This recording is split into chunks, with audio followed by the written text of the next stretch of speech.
Welcome to the CuppaChino Club's social TV channel. An empowered woman is someone who knows her strengths and isn't afraid to embrace it. So we invite you to join us as we introduce you to a community of South African businesswomen who inspire change through conversation and also wish to empower other women by sharing their stories. Thank you for tuning into our channel. Don't go away, we'll be back in just a bit.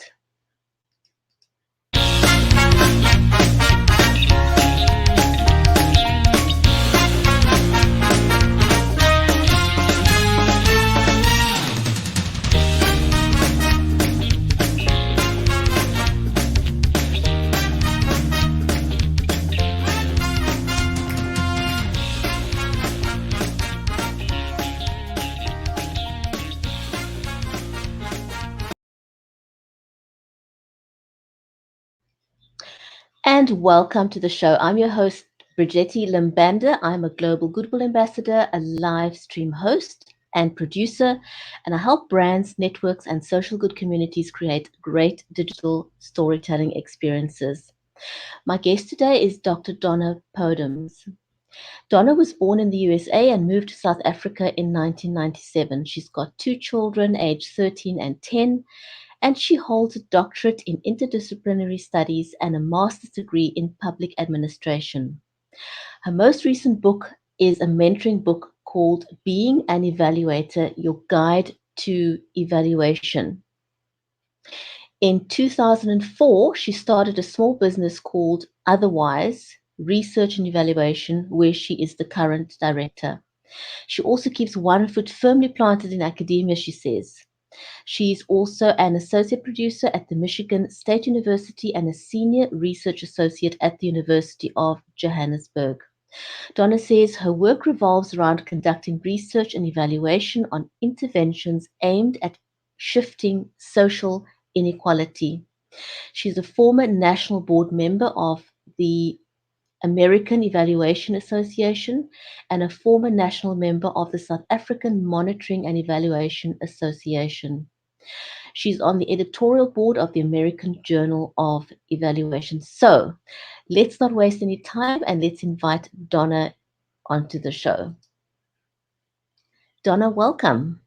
Thank you for having me. It's wonderful to have you on the show today. So, Donna, walk us through your entry into getting to where you are today. Okay, well, it was an accident, so it's a bit of a funny story. I was living in the United States, and I was a returned Peace Corps volunteer. Peace Corps is a volunteer organization that sends you overseas, and you volunteer for 2, sometimes 3 years in different areas. And I was an agricultural volunteer, working with vaccinating dogs and cats and cows, and really essentially learning about poverty and living at that level myself.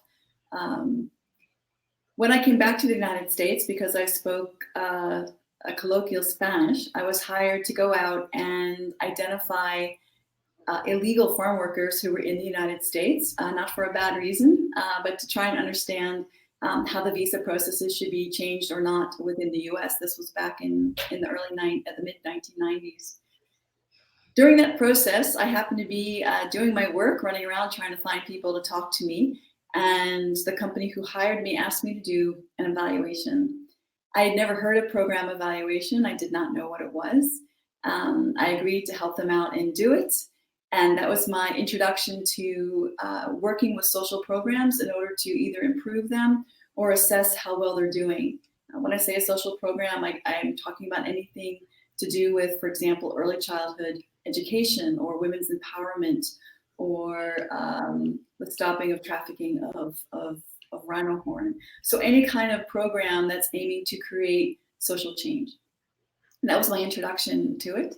I was very excited about learning about this kind of work. I wasn't familiar with it before. And I applied for a position to go to the Dominican Republic, where I would use my Spanish and my skills. And about a week before I was supposed to leave, they canceled the program. And they said, but we've got this spot in South Africa working with gender and housing issues. and program evaluation. I'd given up my flats. I didn't have a car. I had no job. So I said, sure, I'd be glad to go for 6 months. And that is how I ended up in South Africa. And it's 20 some odd years later, and I'm still here. And my career continued to build from that point. I got to, in the early 2000s, early noughties, I realized that although I had a master's degree, I really needed more education and more understanding of my field. And I went back and applied for and was accepted into a doctoral program. When I finished that doctoral program in 2004, one of the ways I wanted to stay in South Africa. I fell in love with this country. And one of the ways to stay in the country at the time, legally and ethically, was to set up a small business. And that was the creation of Otherwise Research and Evaluation, which I'm currently the director of, and is still running today in 2019. Along that journey, however, I also realized I wasn't a true business person. I didn't want to go after those big contracts and that big money. I was very excited about working with communities, working with nonprofits, foundations, the UN, the World Bank, and so on, to try and promote and be a part of social change. In doing that, I had to keep reading and keep understanding what was going on in the literature. And I, at that point, poked a toe into academia and began to work at Stellenbosch University as a lecturer. And I was there for 10 years. And more recently, I've joined the University of Johannesburg and a couple of years ago, Michigan State University. So I have, as you said in my introduction, I have one foot very firmly planted in doing practical work, being out in the field, working in Southern Eastern Africa, in parts of Asia, in Eastern Europe, real practical hands-on work with social change. And on the other hand, I keep writing, I keep publishing, I mentor master's and PhD students. So I'm sort of half academic and half business. Donna, with so many hats and 2 children to boot, how do you manage your time, and how do you manage wearing these different hats? First of all, I'm tired all the time. So I love that. Thanks for being honest. Yeah, my Twitter handle, I think I identify as an exhausted mom. I consider myself incredibly privileged because although I do wear 3 different hats, I work at 2 different universities and run a company, I can mostly negotiate my own time. So for example, my daughter this afternoon, she has a field hockey match. I have a report due. I can make sure I write that report and then go to the field hockey match and then come back and continue that report. I teach online, I work with master PhD students, and I give them times when I'm available, and I'm very flexible with them about that time. I think it would be extremely, much more difficult if I had a 9-to-5 job, or I had to go in and be there at 9 and I couldn't leave till 5. So I actually feel very privileged wearing these different hats and juggling my time.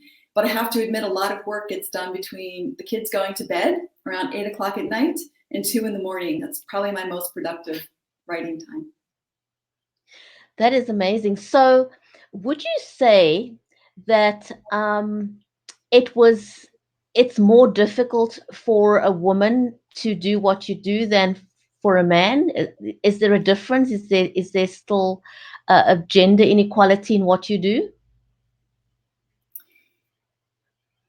I myself have never felt that gender inequality to a large degree. What I notice in my field is that, and again, this is just my experience, is that a woman having a doctorate is almost the equivalent to a man having a master's.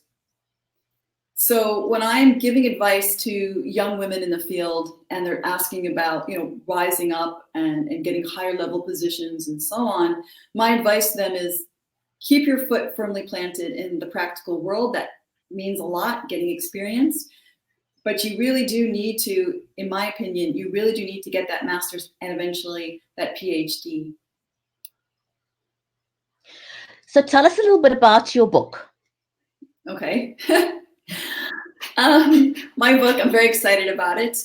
It's a book that's been germinating in my head since my doctorate, so since the early 2000s. in a lot of what I do, as I mentioned, I teach at the university, but I do a lot of community work where I run a lot of workshops and I help people try to understand, or at least articulate, they do understand, articulate what their theory is about how the world changes. And because they believe, for example, that a woman is empowered if she, like I just said, has a higher level degree, how do you go about supporting that change? How do you help that happen?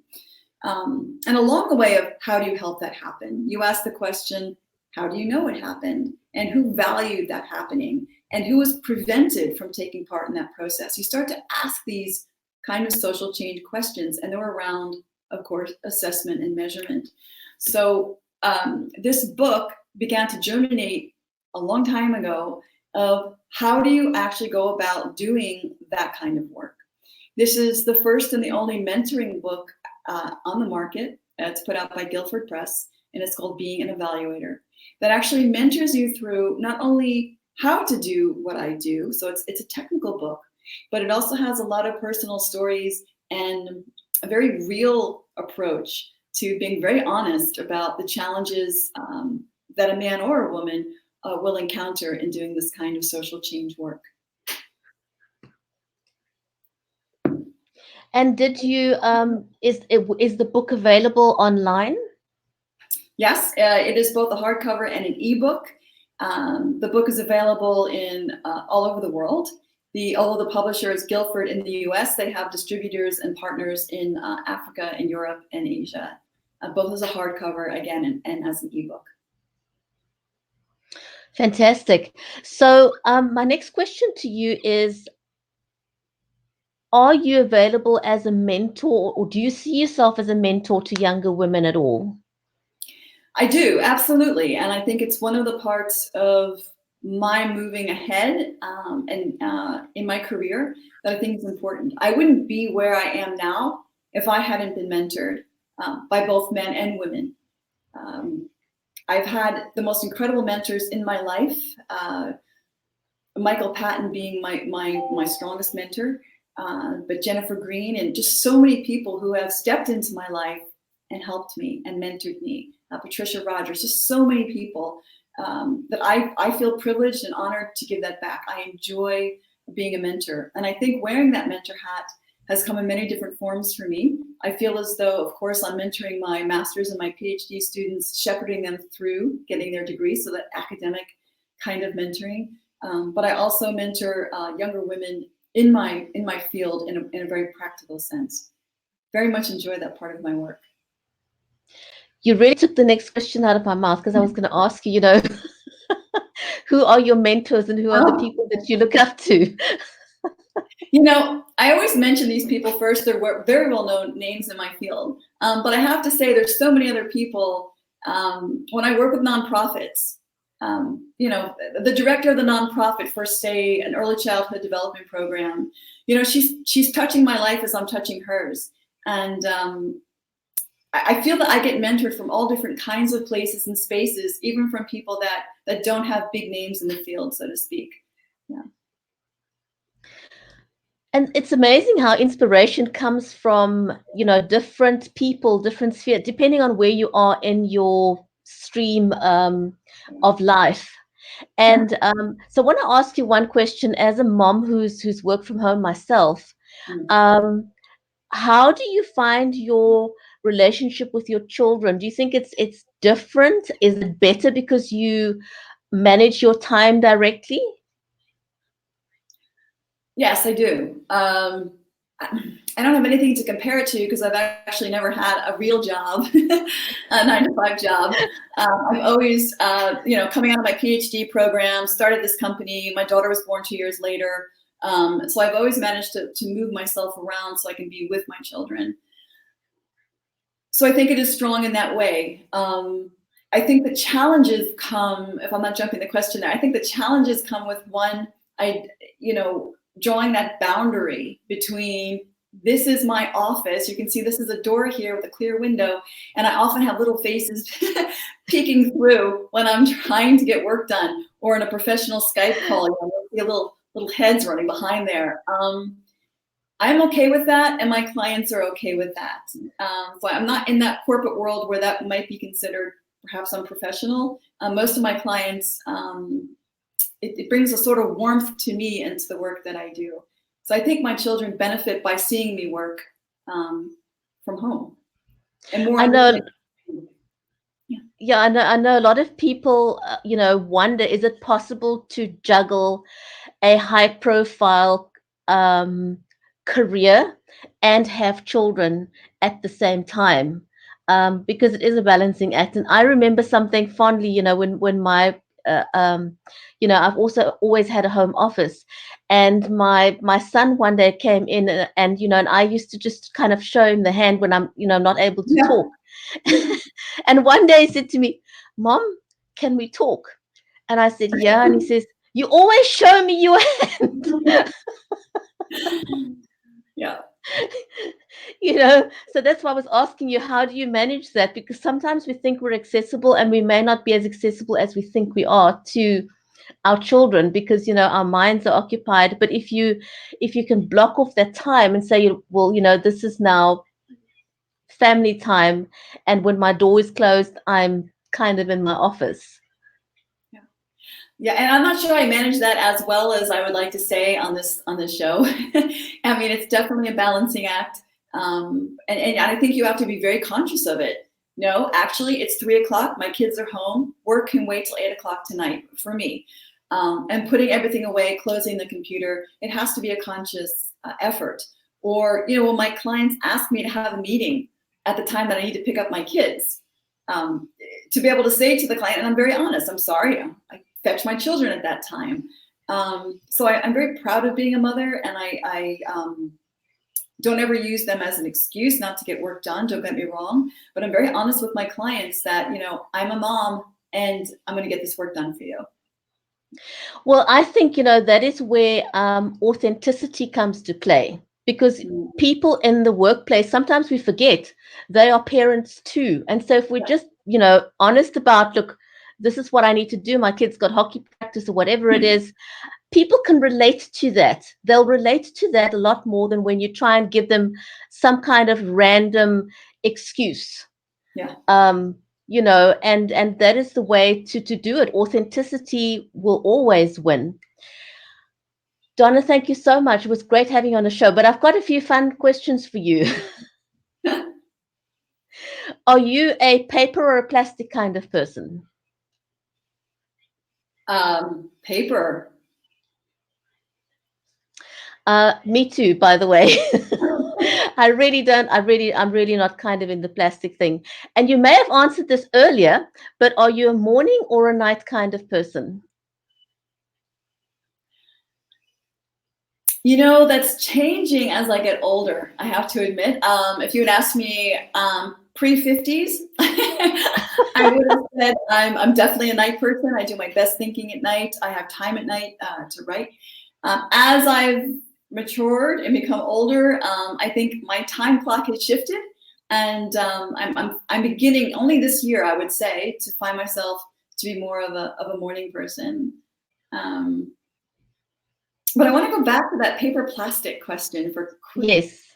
I have to say that is one of my soapboxes. And I think when we talk about being an empowered woman, I'm a mom, I wear these 3 hats. I think my 4th hat is around really speaking about environmental issues. And, we do the plastic bottles, we shove the plastic inside, the eco bricks I drop them at 2 different places. We recycle as much as we can. We always bring our bags to the market. And I think I tell my children, when I become if I became president, or if I won 20 million rand, I would invest all of that into changing policies around recycling and plastic. Just wanted to say that. Wonderful. What is the top thing on your bucket list right now? Besides sleep. Besides sleep. Besides sleep.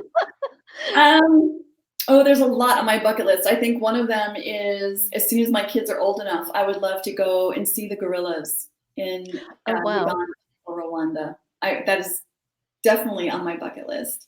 Yeah. That is wonderful. That is wonderful. I haven't seen any in real life, so I think that's a great thing. Donna, this was awesome. Thank you so much for your time. How can people connect with you? Well, thank you for having me. It's been a real pleasure. I have a website. It's otherwise.co.za. And on there are my contact details and also more information about this book and another book that I have as well. I am also on Twitter at Donna Podems. Although I'm still, learning to tweet, I am active as I can be on Twitter. Fantastic. Thank you so much. I want to thank everyone who's joined us live today. If you found value in this, please do show some love, give us some likes or hearts, and then also please do share it, because there's lots of other young ladies out there or people in the workplace wanting to climb the corporate ladder that will benefit from these gems that was shared today by Dr. Donna Podems. Thank you, everyone. And so from me in Cape Town, it's goodbye for now.